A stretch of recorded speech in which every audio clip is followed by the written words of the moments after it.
berarti lebih ke menjelaskan tentang mindset yang harus di- ditanamkan ke pembacanya, bahwa setiap apa lagi namanya, setiap eh, kondisi yang ada di eksternal atau yang terjadi pada seseorang itu, eh, kita diajarkan untuk apa, yang mana yang harus eh, kita terima, yang mana harus kita tidak terima, terus dalam kondisi itu yang mana harus kita ambil dan yang mana harus kita tidak ambil, untuk Ya, menentukan langkah selanjutnya seperti apa. kurang lebih seperti begitu sih, Kak. Tapi kalau dari itu kan dari sudut pandang yang masih kecil ya. Kalau sekarang lebih ke apa yang sebenarnya bisa kita lakukan, mengontrol apa yang apa intervensi orang kepada kita terhadap kondisi yang kita bilang tadi, eksternal eksternal apa kondisi eksternal di luar kita bagaimana. Nah, itu kan kita tidak tidak bisa tidak semua bisa kita kendalikan. Tentang orang bersikap sama kita kan tidak bisa me- mengontrol bahwa si A harus baik sama saya, si B harus baik sama saya, si C harus baik sama saya. Kan kita tidak bisa mengontrol orang orang-orang ini. Yang kita bisa kontrol lebih ke eh, Diri kita re- sendiri. reaction kita sama si A, si B, si C, bagaimana kita berpikir bagaimana cara pandang kita sama mereka, bagaimana kita bertingkah laku sama mereka, itu kan semua masih di dalam masih Koridor. di dalam koridor kita bisa mengendalikan itu. Tapi kan yang kita bilang tadi sudah betul, cuman itu kan dari sudut pandang yang kecil, cuman kalau lebih besarnya kan di luar dari itu ya masih banyak sih.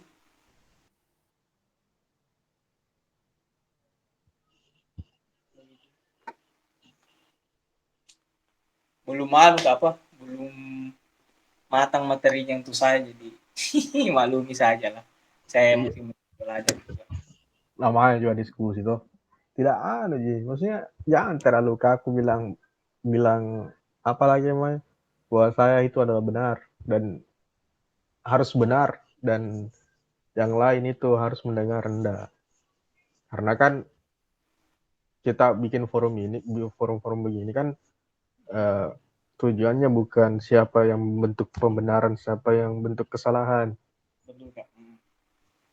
lebih ke sharing-sharing pengetahuan.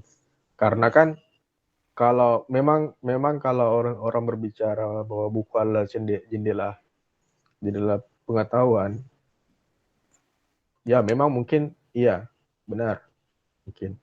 Tapi pengalaman itu adalah guru. Hmm. Sama Nah, ini Kak. Kemarin kan semalam kan kita bilang bahwa kalau taruhlah kita bikin kata-kata yang quotes lah kita tulis di IG atau di WA kan. Nah, hmm, kan kita bilang takut kita bilangin orang lebay apa begini kan penilaiannya orang ya. Kalau menurut pandanganku sendiri kayak kalau pakai apa eh pola pikir yang pakai di filosofi teras ya, yang kita bisa kendalikan ya apa yang kita ini apa yang kita katakan atau apa yang kita kirim bikin di Instastory atau di WA. Ya, ah, karena perso- begini. persoalan bahwa orang menilai itu lebay, ya terserah dari mereka begitu. Berarti kalau semisal ada reaction dari orang mengatakan, kata-katamu itu lebih sekali begini begini begini, tidak cocok begini. Kenapa begitu kan itu apa ya? Intervensi internal eksternal dari luar yang ya dari kita lagi posisinya ini netral, dibilang lebay. Kita mau ambil atau tidak? Iya, maksudku saya kemarin tuh begini, kan Hmm. kita tahu sendiri bahwa psikologi orang itu berbeda-beda. Tuh. Ah, iya iya, I Nah, know. psikologi orang itu berbeda-beda. Yang kita bahas kemarin itu psikologi orang itu berbeda-beda. Mm-mm. Ada yang orang berbicara, ada yang orang psikologinya yang zaman sekarang itu yang ngetren itu bilang introvert sama ekstrovert. Ah, ah. Nah, ada juga, uh, ada juga ekstrovert itu mengeluarkan segala sesuatunya yang ada pada dirinya Mm-mm. itu secara terang-terangan. Tapi uh, kita juga introvert juga itu apa lagi namanya, uh, sesuatu yang ada di dalam dirinya itu mengkonsumsi secara pribadi saja. Nah, Oh tapi iya, tapi berarti tapi begini, mm, tapi yang orang banyak tidak tahu bahwa introvert dan extrovert itu ada pembagian-pembagiannya semacam begini. Introvert yang saya tahu itu ada yang introvert ekstrem sama social introvert. kalau sosial introvert, Social introvert itu dia senang di keramaian, tapi dia tidak senang ketika membahas tentang dirinya. oh iya iya, berarti oke lah, tambahan ilmu baru lagi itu sosial introvert itu. Nah, sedangkan introvert ekstrem itu antisosial. Kalau menurut ini yang saya senang juga kalau bicara masalah introvert, extrovert itu. Cuman kalau yang secara umumnya saja yang kita kenal introvert kan ya dia itu lebih pemahamannya kalau dia ingin mencari energinya ya dia butuh me time sendiri artinya ya tidak kalau dia ingin apa mencat dirinya menambah energinya maksudnya eh, posisi PW-nya lah Hmm.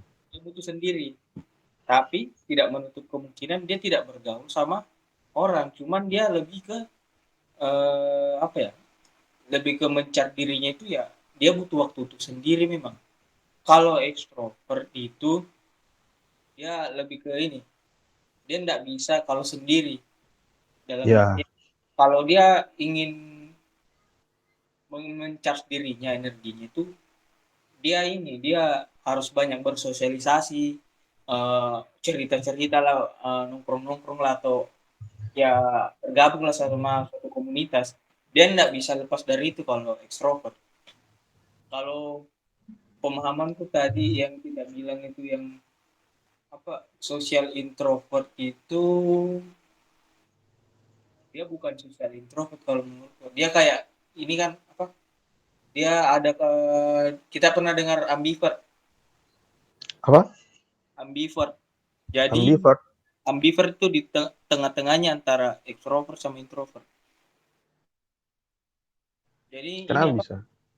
kalau ambivert itu ya kalau lagi rame ya sudah dia nimbrung di situ dalam kondisi lagi orang lagi membahas apa gitu dia nimbrung di situ tapi di sisi lain dia juga bisa dalam kondisi sendiri ya it's okay tidak ada masalah untuk dia. Oh, itu ambivert. Baru saya tahu itu.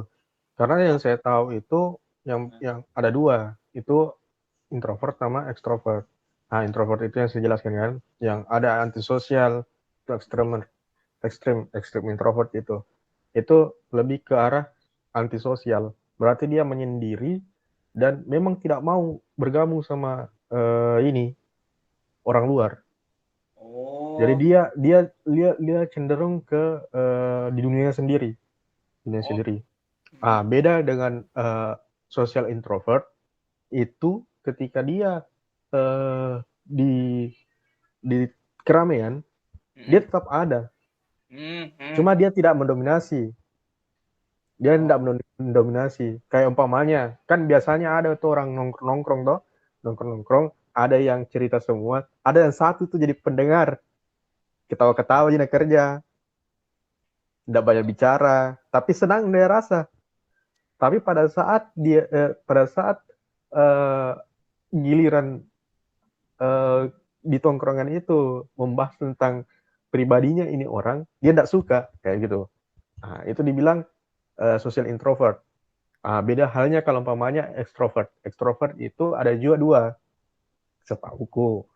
Itu sama juga social extrovert sama extreme extrovert. Extreme extrovert itu dia mengeluarkan apa semua. Maksudnya tidak ada batasan antara eh,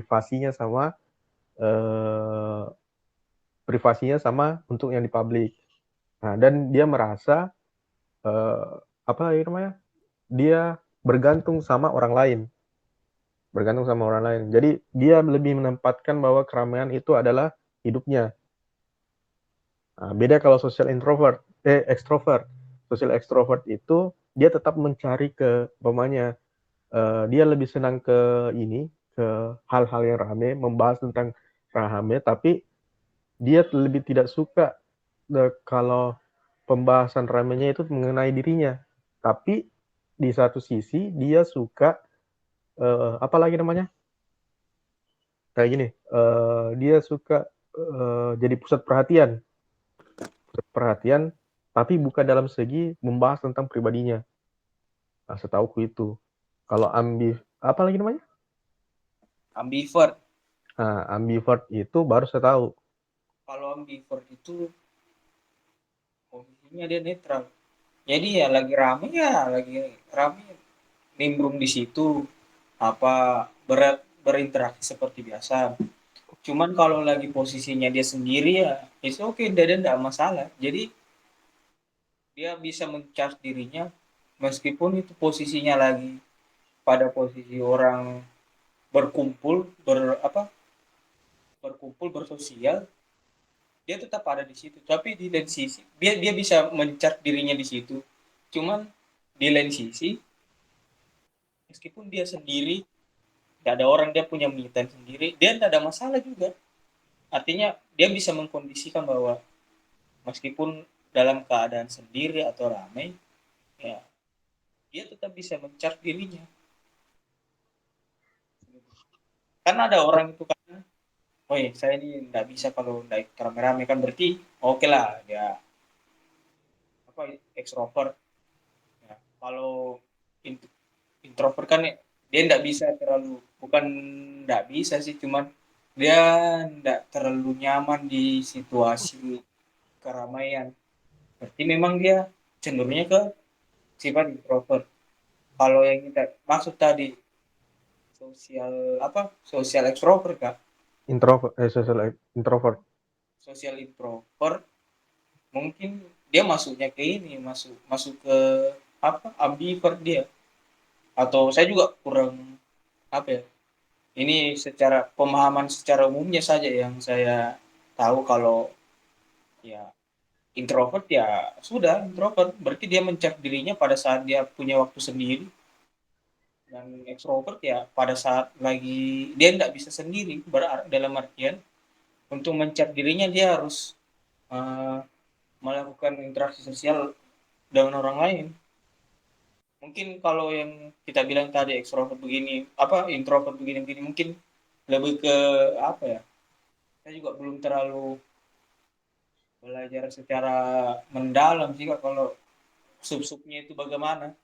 Siapa tahu memang sosial introvert itu apa ya, ada yang lebih spesifiknya, saya juga kurang ini. Cuman secara umumnya saja yang saya tahu.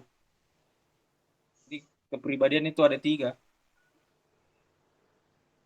Itu kepribadian ada tiga. Jadi saya lebih ke situnya karena kan eh, dari pengalaman juga saya dapat namanya, bukan yang ekstrovertnya, saya lebih ke introvertnya yang pengalaman. Ada yang memang orang kayak umpamanya lebih senang ke apa lagi, maksudnya dia tidak tidak tidak mempermasalahkan tentang keramaian, tapi ketika dia sudah menyangkut pribadinya, dia tidak suka. Nah, itu social introvert. Karena begini, yang saya pikir-pikir kan, kita nongkrong, toh nongkrong. Pasti ada orang yang suka bicara kayak gitu kan, suka bicara. Yang jelas yang suka menghidupkan suasana itu bisa dikategorikan ekstrovert. Ya. Tapi biasanya ada satu itu yang diam-diam cuma mendengar kalau ceritanya yang lucu, dia juga ikut ketawa begini kan, biasanya ada yang seperti itu. Bedanya kalau umpamanya memang sudah introvert ekstrem, itu dia tidak suka kayak umpamanya kalau di keramaian umpamanya dia terganggu, kayak terganggu lebih ke suka menyendiri, entahkah apa yang dia kerja, umpamanya main game ataukah nonton ataukah apa, itu lebih ke menyendiri. Jadi kalau umpamanya ada yang ada yang umpamanya masuk ke dunianya, itu dia sama sekali apalagi namanya, kayak terusik dia. Oh iya iya. Cuman Terusik. kalau yang kutangkap itu berarti yang menurut pemahaman yang kita tahu, yang kita pelajari, berarti introvert ini ada lagi bagian kecilnya, Iya, digolong dalam beberapa kategori lagi. Ada iya. juga ekstrovert ya, berarti ekstrovert ini masih digolongkan apa ya? Masih ada beberapa golongan begitu. Karena kan pasti ada orang yang umpamanya pecah tuh, umpamanya ada orang yang pecah, kocak dan sebagainya. Terus ketika umpamanya kan biasanya ada yang eh, eh, sudah masuk di ranah pribadi, dia tidak masalah ji. Sebenarnya tidak masalah, itu tidak ada ji ketersinggungan atau bagaimana, tidak ada. Tapi ada yang orang yang pecah dan sebagainya. Tapi kalau masuk di ranah pribadinya sendiri yang dibahas, dia jadi tersinggung kayak gitu.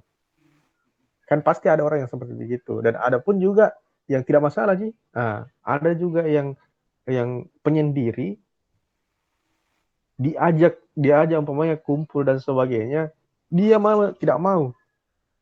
Dia bilang umpamanya diajak pergi makan saya tuh, diajak pergi makan umpamanya. Dia bilang, duluan nih saya sudah makan. Padahal belum umpamanya. Ya. Dia cuma karena kondisinya dia tidak nyaman pada saat kondisi rame. Ada pun juga orang yang umpamanya pergi makan, dia ikut.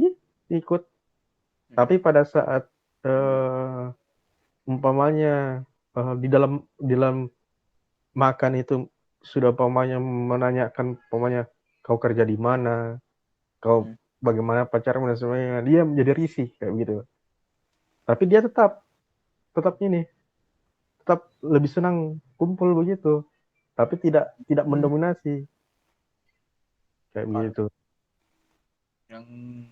yang kutangkap ini kayak yang dari kita bilang, dia lebih ke apa ya? Apa sih tadi?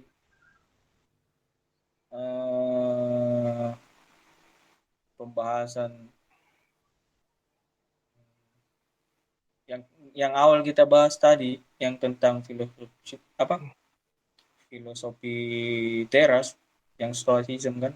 Berarti kalau pada saat kondisi yang semisal kita bilang dia lagi bercanda-bercanda begitu, artinya pada saat pembahasan itu tentang menyangkut pribadinya, profesinya, dia memilih untuk mengambil bahwa itu saya merasa tersinggung kalau orang bahas tentang itu. Berarti Iya, dia ke ininya lagi Kak. Maksudnya kembali ke pembahasan untuk mindsetnya lagi. Yang kalau kita bicara masalah introvert sama extrovert kan dalam artian apa ya? eh, Interaksi sosial kita sehari-hari lebih ke situ Kak. Berarti mungkin apa ya? Pembahasan untuk yang kita bilang tentang bahwa dia tersinggung pada saat lagi kumpul-kumpul lagi bersosial, terus tiba-tiba dia apa? Dibahas ini masalah pribadinya, berarti dia masuk ranah ke mindsetnya lagi, bukan ke introvertnya. Karena kalau introvert sama extrovert itu lebih ke cenderung ke uh, interaksi sosial sehari-hari sih Kak, bukan lebih kepada mindsetnya. Begitu kalau pemahamanku. Oh, berarti kalau introvert, penilaian dari introvert sama ekstrovert itu lebih ke Sosial sosialnya, ya, sosialnya, interaksi sehari-hari begitu. Kalau interaksi untuk sosialnya. lebih ke pemikiran, dia semisal ngumpul-ngumpul tersinggung atau bagaimana dia menganggap bahwa dia tersinggung begitu, itu kan mungkin pembahasannya lebih ke mindsetnya sih lagi Kak. Karena Hmm, ini yang secara umum saja yang kita bahas, maksudnya iya, secara ndak sampai. kan bagaimana cara dia mencari dirinya, bagaimana dia sehari-harinya begitu.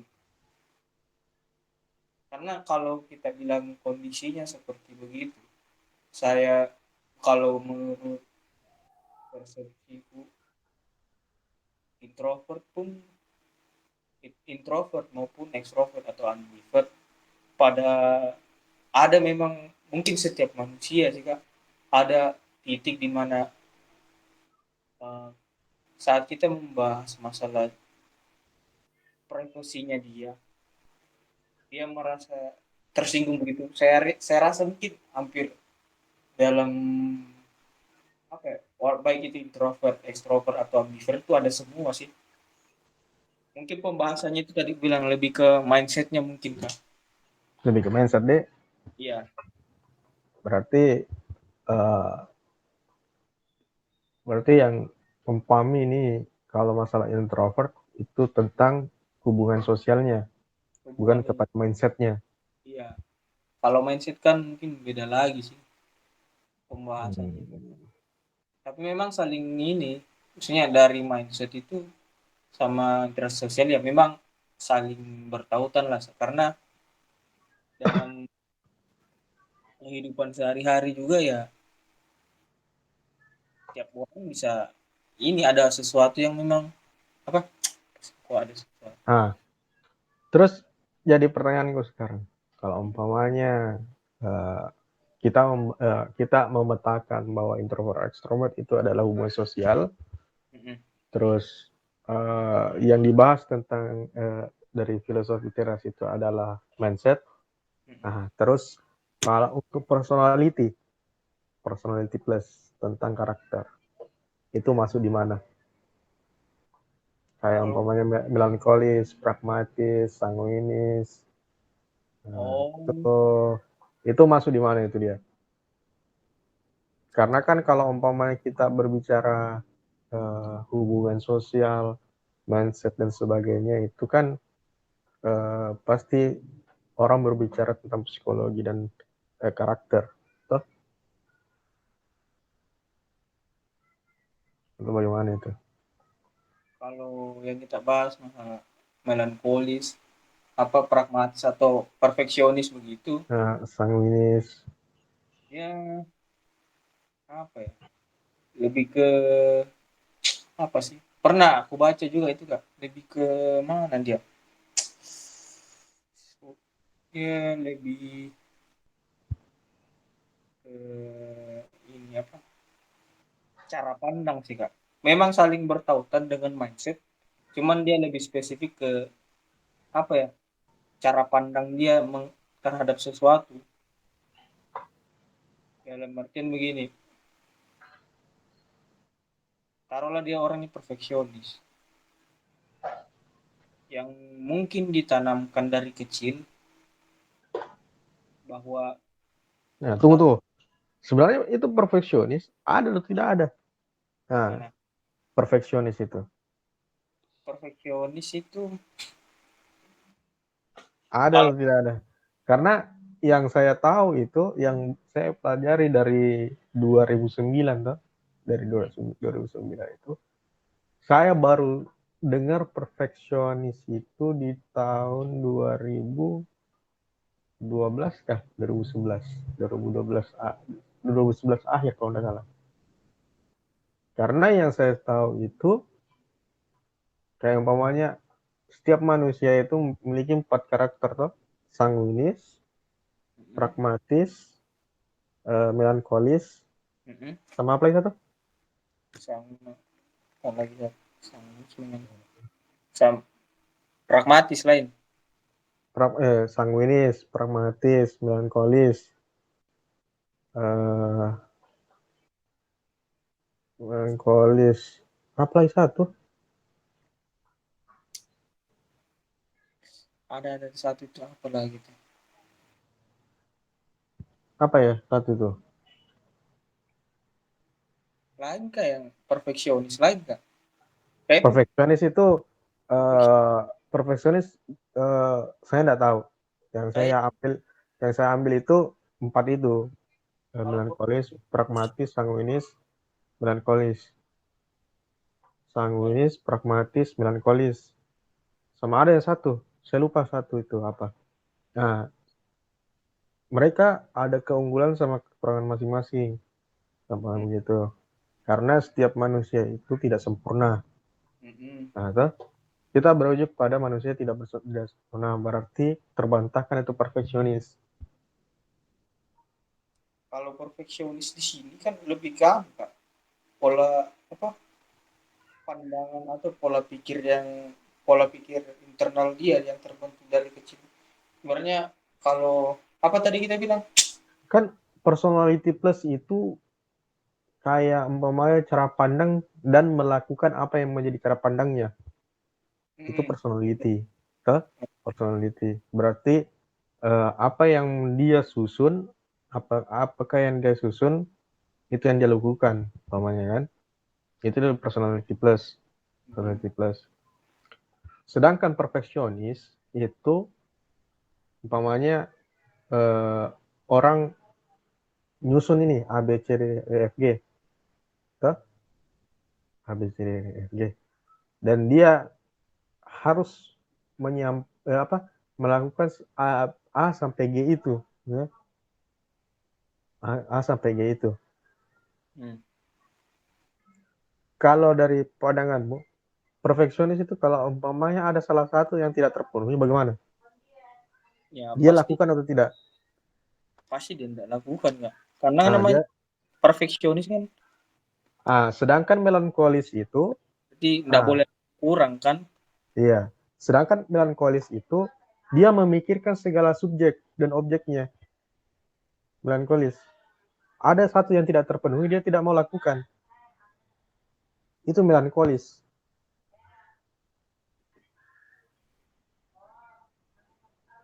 Sih kalau perfeksionis itu masuk ke melankolis dong kalau begitu. Nah, karena setahuku melankolis itu seperti begitu orangnya. Ada sih aku baca Dia juga.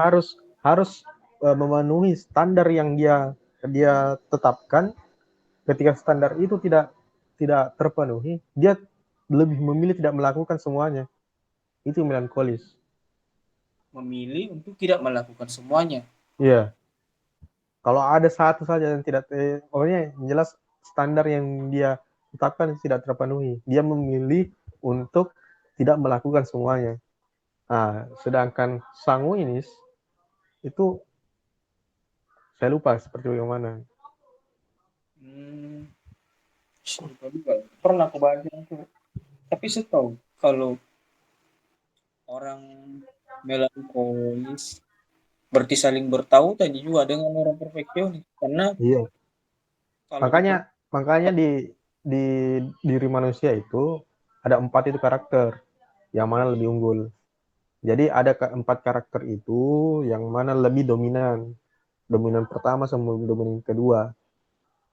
Cuma biasanya itu yang paling dominan itu cuma 2 dan satu yang lebih dominan. Jadi biasanya yang dalam kehidupan sehari-hari itu ini 2 dominan ini yang saling saling ganti mengganti. Tapi tidak menutup kemungkinan apa lagi namanya? 2 karakter sisanya itu mendominasi juga. Nah,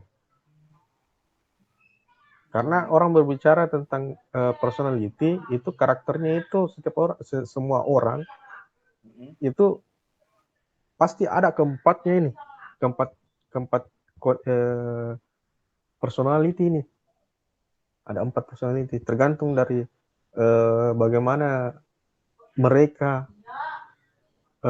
apa namanya mereka kayak menempatkan personality itu yang mana kayak umpamanya saya umpamanya melankolis umpamanya kan saya melankolis jadi saya harus tahu dulu semua dalam bentuk apa. Ada nggak gambarmu? Oh. Nah, saya dulu harus menyusun, ya pokoknya menyusun A, B, J dari sampai Z toh. Terus saya kondisikan, oh ini bisa kerjakan ini bisa, ini bisa, ini. Alatnya, toolsnya ada, toolsnya, alat toolsnya. Nah, pada saat di G, saya tidak temukan toolsnya, saya pada saat saya sebagai melankolis, saya tidak mengerjakan. Makanya biasanya saya paksakan diriku merubah karakter melankolis itu jadi yang tepat untuk pemainnya mengerjakan secara pokoknya ini dulu, ini dulu, ini dulu, ini dulu. Kayak dicicil kayak gitu sampai terpenuhi Kalau yang gitu. kalau untuk ini pengalaman ini ada yang menurutku perfeksionis itu seperti ini. Oke lah kita mengerjakan suatu pekerjaan. Pekerjaan itu pertama kita oke lah kita mengerjakan sesuatu kita mengharapkan semisal dari A sampai Z ini perfect semua artinya benar semua kan dari A sampai Z. Nah, pada saat situasi dia setelah selesai dia mengerjakan A sampai Z ini ternyata si Z ini A up sampai Z ini yang benar taruhlah A sampai D saja. Nah, berarti dia bereaksi bahwa tidak boleh seperti ini, harus itu akan bisa semua. Berarti setelah dia melakukan sesuatu ini atau mengerjakan sesuatu ini, nah, terus ada hasilnya, baru dia bereaksi. Reaksinya ini setelah pekerjaan itu selesai dilakukan. Baru yang saya maksud pemahaman tentang perfeksionis. Bagaimana tentang kita? Karena yang kutangkap tadi yang kita bilang bahwa melankolis itu kalau semisal salah satu unsurnya tidak terpenuhi berarti dia tidak mau melakukan kan sama sekali. Iya, orang melankolis itu seperti itu. Jadi harus harus apa ya? Harus dia susun dulu matang-matang hal-hal yang memang mau dia lakukan. Tapi memang unsur perfeksionis kan kayaknya ada di dalam situ, cuman dia lebih ke apa ya? Lebih ke akhirnya setelahnya. Misal A sampai C dikerjakan, A sampai D saja yang benar, ya dia apa reaksinya itu menanggapi hasil itu ya itu artinya harus benar semua tidak boleh salah. Berarti setelah after pekerjaannya itu baru dia bereaksi. Oh begitu deh, kalau perfeksionis harus begitu deh. Kalau menurut pemahamanku seperti itu Kak. Ya, cuman kalau secara umumnya atau secara deskripsi yang lebih kompleksnya ya saya kurang tahu sih. Cuman yang saya tangkap kalau perfeksionis sih seperti itu. Atau mungkin ada pandangan lain tak bagaimana Kak? Karena saya yang yang sampai sekarang yang tidak mengerti itu perfeksionis. Maksudnya kenapa saya tidak sampai paham sampai kenapa bisa ada perfeksionis itu, karena apa yang dijelaskan sama perfeksionis dari beberapa orang yang saya dapat itu lebih kebanyakan ke melankolisnya. Nah, Kalau begini Kak, kalau saya, terus kalau begini, terus terus ada juga yang membahas tentang perfeksionis itu semua 4 karakter ini masuk di dalamnya tuh. Mm, 4 karakter masuk di dalamnya. Berarti bisa dibilang sempurna. Tuh, mm, bilang sempurna. Tapi kita kembali lagi karakter manusia. Nah, apa? Lahiriah manusia tuh. Lahiriah manusia ini tidak ada yang sempurna. mm. Nah, berarti terbantahkan sendiri itu perfeksionis. Karena kayak begini, adakah tidak kalau umpamanya perfeksionis? Kalau umpamanya sih gini, orang rajin tapi tidur. Rajin tapi malas melakukan apa-apa. Ada tidak?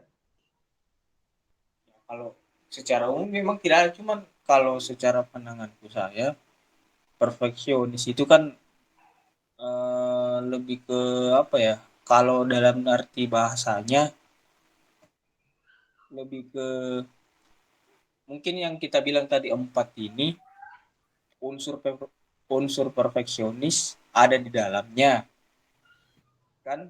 Cuman kan kalau yang dari kita jabarkan yang empat tadi mungkin secara umumnya saja yang orang tahu, kalau secara keilmuannya ya cuman empat yang kita bilang. Cuman Iya, perfeksionis kan ini lebih ke apa ya? Lebih ke apa? Kesehariannya orang-orang, dia melihat dia melihat satu personality, tapi personality itu ibaratnya dalam melakukan sesuatu itu taruh dia tidak boleh salah, pokoknya harus benar. Jadi kata perfect, sempurna, iya. ibaratnya begini, Mbak. Yang yang dijabarkan itu kan tidak masuk akal sebenarnya. Karena Ya, begini, karena maksudnya begini tuh di dari sini lahir hmm, dari lahirnya saja orang tidak sempurna. hmm, hmm. Nah, tapi orang membahas tentang kesempurnaan itu dalam menciptakan itu jadi perfeksionis itu seperti bagaimana? Nah, sedangkan yang pertama ada yang bertentangan pragmatis. Pragmatis itu dia tidak mau tahu apa-apa. Masa ada yang masa masa bergabung sama yang orang yang mau pengen tahu, maksudnya sifat dewan pengen tahu, tidak mungkin kan? Sedangkan perfeksionis itu yang harus perfect. Di mana ada kondisi yang orang orang sifatnya tidak tidak mau mengetahui apa-apa, di satu sisi itu mencari apa namanya? Di satu sisi itu eh, tidak mau sekali mengetahui apa-apa. Tidak mungkin kan? Ya begini, yang kita tangkap ini, kita bilang kalau perfeksionis ini lebih ke ini ya, lebih ke dia maunya perfect, sempurna hasilnya di suatu pekerjaan. Tapi dia tidak Mm-mm. melakukan suatu saat. Bagaimana kak?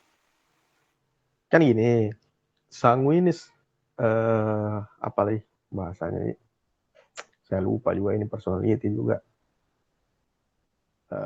Pragmatis dong. Saya lebih ke ini kak, lebih spesifik ke ini. Kalau perfeksionis itu artinya dia memandang sesuatu itu, misal suatu pekerjaan, hasilnya, after worknya, setelah dia bekerja, nggak boleh ada yang salah dalam artian ya apa ya? Berarti ini kalau perfeksionis, menurut pandanganmu, itu setelah pekerjaan, Iya, mengerjakan sesuatu.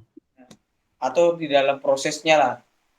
Semisal pekerjaan ini dalam proses step by stepnya itu harus pas, harus sempurna, harus sesuai, nggak Nah, boleh nggak boleh lebih. dari pembahasanmu itu sebenarnya di melankolis itu ada. Itu di melankolis itu orang yang melankolis itu, yang pertama itu dia teliti dalam hal menyusun sesuatu atau melakukan sesuatu. Dia susun dulu step by step. Setelah dia susun step by step, dia pikirkan apa yang dilakukan dari step pertama sampai step terakhir. Apa yang dipersiapkan dalam toolsnya untuk melengkapi jalannya itu. Nah, kekurangannya dari melankolis itu ketika dia tidak mendapatkan solusi dari salah satu, misalnya satu saja yang tidak dia bisa selesaikan, dia tidak mau melakukan kesemuanya, keseluruhannya. Berarti ibaratnya kalau unsurnya ini salah satunya tidak terpenuhi, dia tidak mau melakukannya begitu. Iya. Nah, percuma ini ku bikin kalau umpamanya ini tidak cocok kayak begitu. Kalau umpamanya ini tidak ada umpamanya. Umpamanya dicontohkan saja, umpamanya eh rakit laptop saja tuh, rakit laptop. Dia rakit laptop CD, LCD, keyboard, prosesor dan sebagainya. Tapi kekurangan baterainya, Hmm. baterainya. Tapi sebenarnya tanpa baterai kan bisa dinyalakan tuh. Hmm. Nah, orang melankolis ini dia tidak mau nyalakan itu laptop kalau tidak ada baterainya. Kalau yang perfeksionis yang menurut pemahaman itu ya, dia mengerjakan sesuatu, dia menyusun plan A, B, C dan segala macam secara terperinci kan. Hmm. Nah, artinya pada saat dia menyusun itu atau mengerjakan itu, pokoknya apa ya, dia hmm, bagaimanapun caranya hasil akhirnya ini, entah itu bagaimana caranya kurang satu atau bagaimana susunannya ini, pas hasilnya itu, hasil akhirnya itu ya kondisinya memang apa, Begitu? ini barang cukup tank menyala, ini barang tidak ada kurang, semisal layarnya kah bergaris atau bagaimana, kurang cahaya kah bagaimana bagaimana. Nah, dia tidak mau tahu kondisi itu, dia cuma Namanya juga perfeksionis, Pak. akhirnya. Namanya juga perfeksionis. Harus sempurna. Kalau layar umpamanya retak lah atau bagaimana kayak ada garis-garisnya. Itu Kalau tidak perfect itu. ada kurang-kurangnya begitu kan, kalau yang kita bilang tadi melankolis, dia sudah, dia tidak mau lagi barnya Ya. sampai di Dianggap situ itu dia dianggap tuh laptop belum jadi itu kalau tidak ada menunya, masih belum ada baterainya. Nah, ya buat apa ini? Buat apa ini laptop? Kayak gitu. makanya sampai di situ mungkin terbantahkan itu statement tentang itu. Cuman saya tuh lebih ke apa, orientasiku itu lebih ke akhirnya kalau menurut pemahamanku sebenarnya dia tidak mau tahu, mau dia kurang begini begini begini, intinya itu kalau itu pada saat saya minta itu barang harus perfect jadinya, tidak ada yang kurang. Jadi ibaratnya dia tuh apa ya, hasil akhirnya itu dia mau lihat sempurna, bukan dia mau lihat oh ternyata kurang baterainya begini. Dia tidak mau tahu itu, dia cuma tahu, pengen tahu hasil akhirnya, tampilannya layar bagaimana, nyala begini begini tank. Dia tidak lebih orientasi, dia tidak lebih ke kurang baterainya baru begini begini. Nah itu di luar ini saya, kalau menurut pandanganku tentang perfeksionis seperti itu. Begitu deh. Dulu kak sudah ada minimal ini, saya tambahkan dulu. Nah, tambahkan nih. Masih sama kayak ini namanya tadi kak. Iya, sama-sama sih.